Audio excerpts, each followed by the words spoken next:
Ukrainian forces took over large amounts of territory, and in the aftermath of that L that the Russians took, they turned around and said the exact same thing that they have. Oh, we're just focusing on the southeast, actually. That stunning offensive by Ukrainian forces changing the face of the war, retaking large amounts of territory as Russian troops. Hold on 1 second. Stop chewing into the mic. Thank you, 10-month subscriber. Burridge is on the scene in Ukraine. Good morning, Tom. Yeah, good morning, Michael. What a turnaround this is. Ukrainian forces are now building on that initial lightning advance, contesting areas in the east, which the Russians only captured weeks ago, and claiming an advance in the south. The Ukrainian offensive still appears to have momentum on multiple fronts. Ukraine's breathtaking offensive securing new gains as its forces continue to advance in the east and now also in the south. These troops filming and posting a dramatic attack, claiming an ambush on a Russian vehicle. One Ukrainian official saying Russian forces surrendering en masse, abandoning entire stocks of ammunition claimed by Ukrainian troops. And this morning, UK intelligence saying the lightning advance by Ukrainian forces out east, devastating one of the Russian army's most prestigious battle groups. Here, a Ukrainian mayor slicing up the Russian flag. Ukraine claiming to have liberated more than 20 towns in just 24 hours. The devastation clear as soldiers tore a newly liberated and strategic. It is an incredibly good time when you have a strategic upper hand to go back and force your opposition to the negotiation table. I hope that given the new developments that the Ukrainian leadership will use as an opportunity to try to put an end to this never-ending war. Now, of course, that's not going to happen most likely because America's going to be like, look, we gave you the MIRs, we gave you the bombs, we gave you the long-range missile systems, and you're making leeway now. Russia is going to say whatever the they're going to say, for the record. Like them being like, haha, we're not giving up until we take over Kyiv. They're not taking shit over. What the is Russia going to take over? I mean, what? What are they going to take over, bro? They can't. What happened? They tried it. It didn't work out, okay? Don't listen to whatever the kind of dumb shit that they're saying and make it seem like they're being serious. No, they got slapped in the face. Strategically important city in another video circulating online. Here you can see in yellow the ground the Ukrainian forces claim to have retaken from the Russians. More than 2,300 square miles. This Ukrainian MP briefed on the offensive, telling us there's more to come. Are we going to see more victories by Ukraine in the coming days? Definitely. Is Russia on the run? Yes, that is called retreat under international terms. Destruction from explosion. Caught in this new video shared by local Ukrainian officials in the eastern Donbass region, where Ukraine is now also claiming victories. Even the Kremlin acknowledging its retreat and striking back. Russia also targeting power stations in the city. President Zelensky calling Russia's retaliation desperate, saying they can't do anything to our heroes on the battlefield, so Russia is directing its vile strikes against civilian infrastructure. With Russia's invasion of Ukraine again in disarray, there are unusual levels of dissent creeping into Russian state-controlled media. There's also been a very rare public rebuke against Vladimir Putin, 18 local officials calling on him to resign. All eyes now on Putin's position and how he might respond. George? Okay, Tom, thanks. Let's bring in White House spokesman John Kirby for more on this. John, thanks for joining us again this morning. Is Ukraine winning this war? They certainly have some momentum, particularly up there in the northeast part of the country, in that Donbass region. You saw just from that report how swift and how stunning their advances have been. There is more fighting to go, though, and particularly down in the south, where the Ukrainians are also trying to break through near Kherson City. They've made some incremental progress. They're facing a stiffer Russian resistance down south. But clearly, up in that northeast region, there's some momentum here by the Ukrainians, and no doubt about it. Is there a risk that they take this too far, run ahead of their supply lines? I think, they've planned this counteroffensive pretty carefully, George. They've thought this through. I mean, we're all watching these swift and stunning images today, but we need to remember there were weeks and weeks of planning that went behind that. And the Ukrainians have done a good job thus far in this war managing their logistics and sustainment, their supplies to their troops. I think they're mindful of that going forward. How about these new threats to Vladimir Putin inside Russia? How serious are they? How do you expect Putin to respond? It is very interesting to see, isn't it, now that he he's facing some public rebukes, not just from opposition figures, but from actual elected officials inside Russia. That's not insignificant. Now we'll see where this goes. We're already starting to see signs that they're going to probably start to crack down on some of these dissident elected officials. We'll watch this carefully, but it is noteworthy that now even elected municipal officials are coming out speaking against Mr. Putin. President Biden and the U.S. have always. I saw the clip of Russian news people debating the war. It was pretty nuts how openly openly against some of them were. Yeah, look, here's the Russian media. Even the Russian media, even like state television is talking about concessions. Прежде всего хотел бы, Here.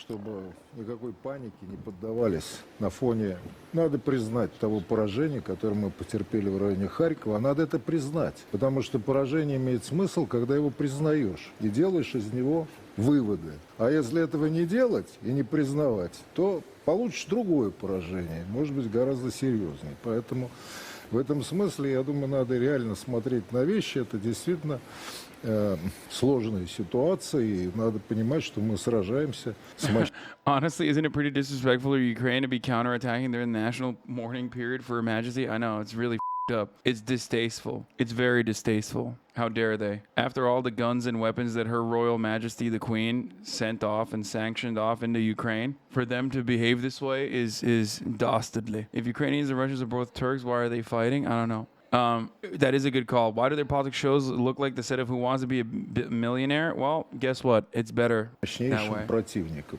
Понятно, что никто, ни Владимир Владимирович, ни Зеленский, ни Западный, никто не может остановить эту войну.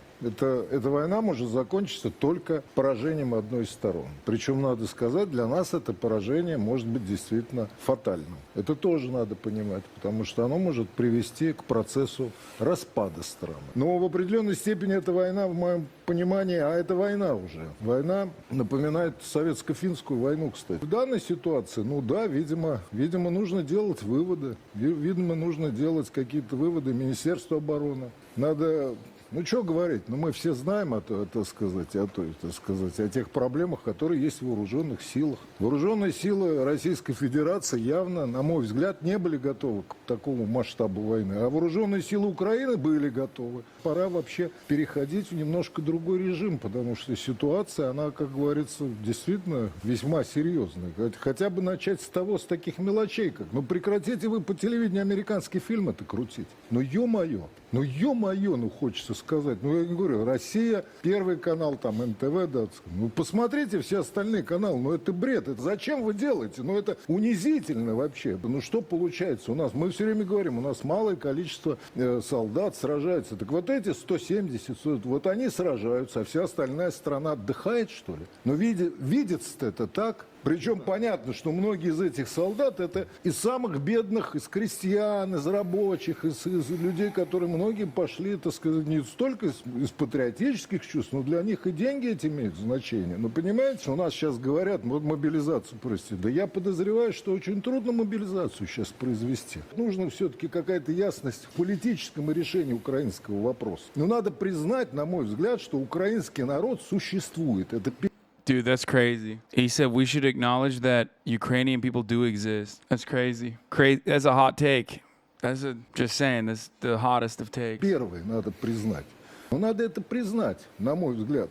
А, соответственно, надо посмотреть, что надо. Вот, на мой взгляд, надо на освобожденных территориях предложить организовать альтернативное украинское дружественное России государство. У нас только полгода я слышу о том, что мы вот это присоединим, вот это присоединим, вот это. Я всегда думаю, вот я с той стороны. Мне все время говорят, у меня это заберут, у меня то заберут, у меня это заберут. Но я буду воевать до последнего. Они воюют серьезно. Все эти разговоры вот эти вот о том, что они массово сдаются в плен, да нет, мы не видим массовой сдачи в плен. Более того, разговоры, вот они в обороне, оказывается, и не в обороне могут воевать. То есть, как говорится, мотивировка сильная. Мы видим довольно сильное все-таки сопротивление, и в том числе сопротивление на самом, так сказать, том низовом уровне. А все равно мы обязаны победить. Это вопрос уже действительно существования нашей великой страны. Bro, it's like, that's such a dumb take. Yeah, bro, yeah, Ukraine is going to go in and invade Russia. Yeah, that's, yeah, dude, totally. That's what's going to happen now. I just,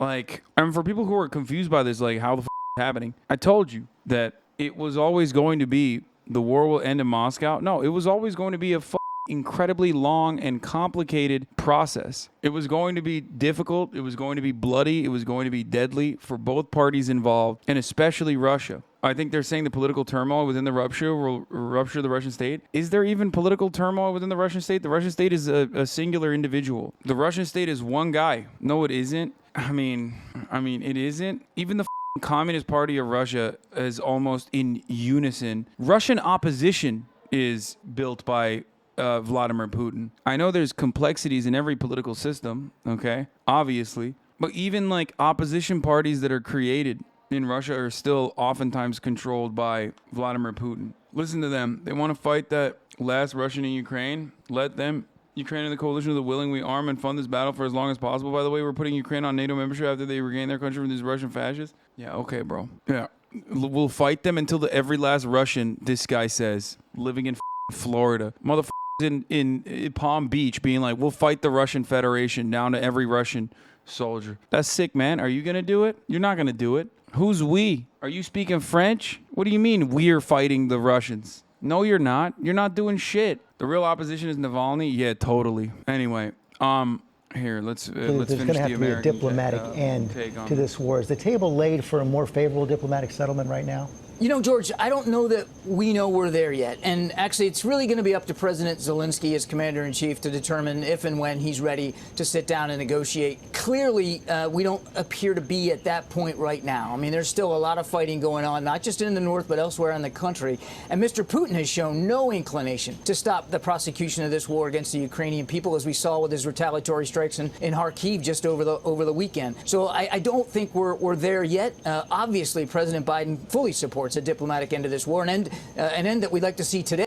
Cap. That's a cap. That's, yeah, no, totally, fully. If possible, but I just don't know that we're on the horizon right now. Finally, another war broke out on Russia's periphery overnight, Azerbaijan attacking Armenia. How serious a threat is this for Vladimir Putin? Is there any role the United States can play in calming the tensions? Well, we certainly want the tensions calmed. You saw Secretary Blinken, the Secretary of State, put out a statement yesterday calling for an end to these hostilities. As you know, George, this conflict goes back decades to the fall of the Soviet Union. The Russians apparently brokered a ceasefire overnight, and then it was almost immediately broken, at least what the initial reports are saying. So we urge both sides to stop the hostilities, to stop the violence. We don't need to see any more conflict in that particular part of the world. John Kirby, thanks very much. All the countries that are like, okay, I'm not going to watch this. I'm going to get to lighter stuff.